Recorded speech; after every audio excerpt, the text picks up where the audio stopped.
अस्सलाम वालेकुम students, welcome to my channel. Students, मैं हूं मोहम्मद शिराज नूर और आप देख रहे हैं MSN mathematician YouTube channel. Students, आज के लेक्चर में बहुत ही इंपॉर्टेंट टॉपिक है हमारे पास, इंक्रीजिंग फंक्शन और डिक्रीजिंग फंक्शन। तो आज के लेक्चर में हम इंक्रीजिंग फंक्शन की डेफिनेशन और एक एग्जाम्पल को देखेंगे और उसी तरह डिक्रीजिंग फंक्शन की डेफिनेशन और उसकी एक एग्जाम्पल को चेक करेंगे। तो चलिए स्टार्ट करते हैं आज का लेक्चर।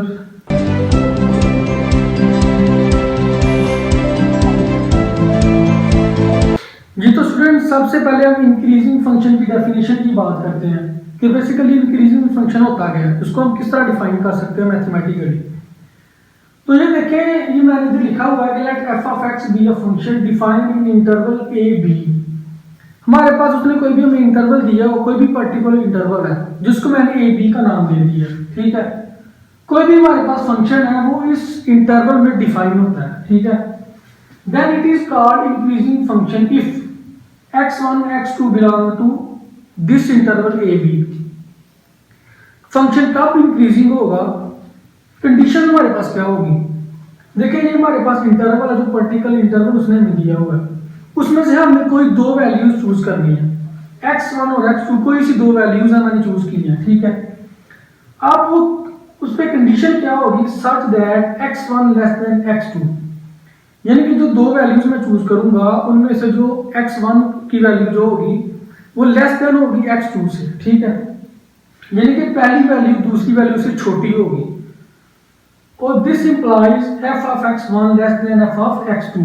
इसका क्या मतलब है कि जिस तरह ये वैल्यूज हमारे पास x1 x2 से लेस है, उसी तरह अगर हम ये वैल्यूज फंक्शन में पुट करें तो क्या यही कंडीशन बनती है या f of x1 less than f of x2 होता है। अगर यही कंडीशन बनेगी तो हम फिर क्या कहेंगे, ये हमारे पास इंक्रीजिंग फंक्शन है, यानी कि x1 की वैल्यू x2 से छोटी है। यही वैल्यूज पुट करने पे, फंक्शन में पुट करने पे फंक्शन भी बिल्कुल उसी तरह रहता है, यानी कि f ऑफ x1 फंक्शन जो x1 का फंक्शन है वो x2 के फंक्शन से लेस है, तो इसका क्या मतलब होगा, ये हमारे पास इंक्रीजिंग फंक्शन होगा। अगर हम स्टूडेंट्स इसकी एग्जांपल की बात करें तो मैं एक फंक्शन ले लेता हूँ, मैं फंक्शन लेके चेक कर लेता हूँ। तो मैं स्टूडेंट्स कहता हूँ कि मेरे पास एक फंक्शन है x स्क्वायर प्लस 1। ये मैंने एक फंक्शन ले लिया, ठीक है। अब जो हमारे पास पर्टिकुलर इंटरवल है, मैं कोई इंटरवल ले लेता हूँ। लेट्स सपोज कि मेरे पास इंटरवल है 1 से 10 तक, ठीक है। ये हमारे पास इंटरवल है और ये हमारे पास क्या कोई फंक्शन है। अब मैं क्या करता हूँ, अब ये देखें, x1 और x2 belong to this interval, दो वैल्यूज मैं इनमें से चूज कर लेता हूँ। लेट्स सपोज कि मैं 2 और 3 जो है दो वैल्यू चूज कर लेता हूँ और 2 लेस देन 3 है। मैंने दो वैल्यू चूज कर ली इस इंटरवल से, 2 और 3, जिसमें से 2 लेस देन 3 है, ठीक है। अब ये देखें, यहां तक हमारे पास ये चीज क्लियर हो गई। अब ये वैल्यूज मैं इस फंक्शन में जो पुट करता हूँ तो ये देखते हैं हमारे पास क्या आता है। अगर मैं 2 पुट करता हूँ, f ऑफ 2 पुट करता हूँ तो हमारे पास क्या आएगा, 2 का स्क्वायर 4 प्लस 1 5 आ जाएगा हमारे पास, ठीक है। तो स्टूडेंट्स, अगर मैं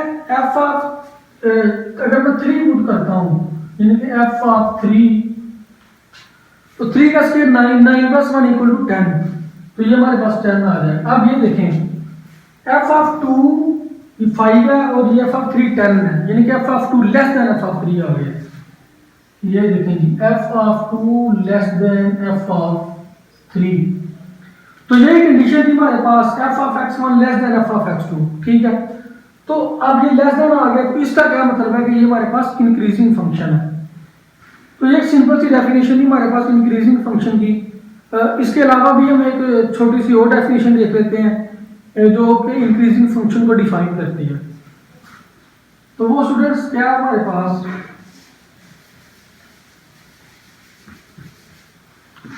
तो हम किस तरह डिफाइन करेंगे कि हमारे पास कोई फंक्शन है, a function f of x, कोई स्टूडेंट्स हमारे पास function f of x is said to be increasing, कि वो हमारे पास इंक्रीजिंग फंक्शन होगा, is said to be increasing function।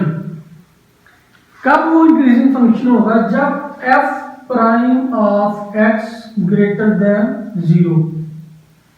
Means function का जो फर्स्ट ऑर्डर डेरिवेटिव है वो पॉजिटिव होगा, वो ग्रेटर देन जीरो होगा। तो जिसमें for all X belong to A B जो हमारे पास इंटरवल है उसमें से कोई भी हम वैल्यू लेते हैं, कोई भी हम वैल्यू चूज करते हैं, तो यहाँ पे हम पुट करते हैं उसका फर्स्ट ऑर्डर डेरिवेटिव पॉजिटिव होगा, ग्रेटर देन जीरो होगा। तो फिर हम क्या बोलेंगे कि वो हमारे पास इंक्रीजिंग फंक्शन है। ये हमारे पास इंक्रीजिंग फंक्शन होगा, उम्मीद करता हूँ आपको समझ आ गई होगी। अब हम डिक्रीजिंग फंक्शन की बात करते हैं जी। तो स्टूडेंट्स अगर हम डिक्रीजिंग फंक्शन की बात करें तो इसके भी डेफिनेशन जो है ना बहुत इजी है, बिल्कुल यहाँ तक तो इसकी डेफिनेशन वही है, यहाँ तक इसकी डेफिनेशन बिल्कुल वही है। फर्क कहाँ पे आके आ रहा है, फर्क यहाँ पे आके आ रहा है। वही चीज आपको वो कह रहा है कि F of X be a function defined in interval A of B, then it is called decreasing function. उस इंटरवल में से हमने कोई दो वैल्यूज चूज कर ली जिनमें से x1 x2 से लेस है, ठीक है। लेकिन ये वैल्यू जब हम फंक्शन में पुट करते हैं तो फिर हमारे पास क्या होता है, f of x1 greater than f of x2 आ जाता है। यहाँ पे हमारे पास क्या था, यहाँ पे लेस था हमारे पास, f of x1 less than f of x2 था।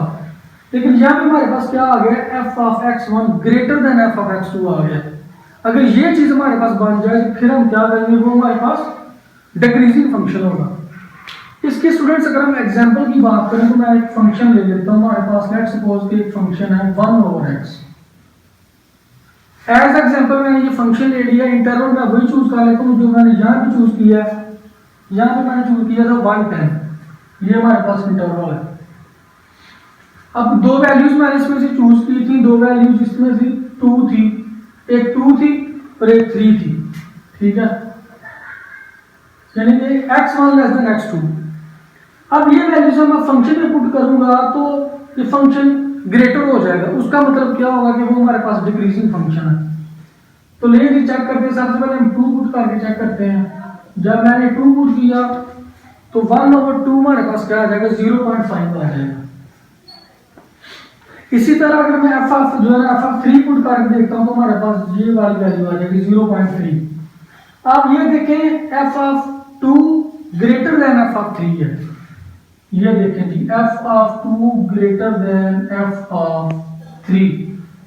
तो ये वाली कंडीशन फुलफिल हो गई। इसका क्या मतलब है कि ये हमारे पास डिक्रीजिंग फंक्शन है।